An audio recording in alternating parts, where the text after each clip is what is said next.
আব্বা মা তো 10 দিন হলো নানির বাড়ি চলে গেছে, তোমার কষ্ট হচ্ছে না? না, আমার একটুকু কষ্ট হচ্ছে না, আরো আমার সেই ভাল লাগতেছে। তোর আবার মনের মধ্যে হঠাৎ করে এই প্রশ্ন জাগলো কে? না আব্বা, ভাবলাম কি বাড়িতে একটা নতুন মানুষ আসলে সব দিক দিয়ে ভালো হলো না। নতুন মানুষ মানে তুই কি আমাকে একটা বিয়ে করবে করছো নাকি? আরে না আব্বা, তোমার বিয়ের কথা কি জন্য কব? তাই তো করছো মনে হচ্ছে। আর আব্বু তা করছি না, এমন একটা লোক লেসা লাগবে, তোমাকে চা বানা দিবে, আমাকে চা বানা দিবে, তোমার খেয়াল রাখবে, আমার খেয়াল রাখবে।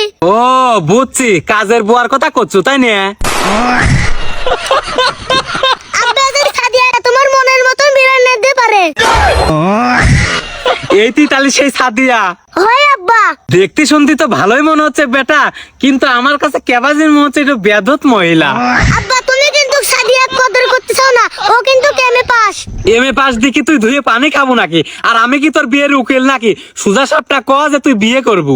আব্বা আমি একই বি করব, একসাথে আমি বাস পলয় হয়, এই দিয়ে না হলে বিশের বোতল। দাঁড়া, তোকে আমি এই সাদিয়ার সাথে বিয়ের ব্যবস্থা করতেছি। সত্যি আব্বা, তার মানে তুমি রাজি আছো?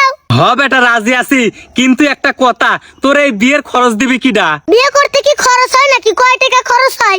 শাড়ি কিনা, চুরি কিনা, জুয়েলারি কিনা, 200-400 মানসিক খাওয়াই নিয়ে এই মিলেই তো 5-7 লাখ টাকা খরচ হয়। তোর কয়টিয়া ব্যাংক ব্যালেন্স আছে? আমার কাছে 500 টাকা আছে, তাও বিকাশে। তুই এক কাম কর বেটা, ওই 500 টাকা বিকাশ তেন তোলে তুলিয়ে সাদে একলি যাই স্বপ্ন কুটিরে যা খেয়ে আয়গা। আব্বা তুমি যতই মস্কারা করো, আমি এই সাদিয়াকে বিয়ে করব। বিয়ে করগা তোকে মানা করছে কিডা? তে তুমি টাকা দিবে লাই? আমি তোকে টাকা দেবো, বিয়ে কি আমি করব নাকি? আব্বা মনে হয় কি তুমি আমার আব্বা লয়? তাহলে কি বাপ। আরো বললাম না বুঝে।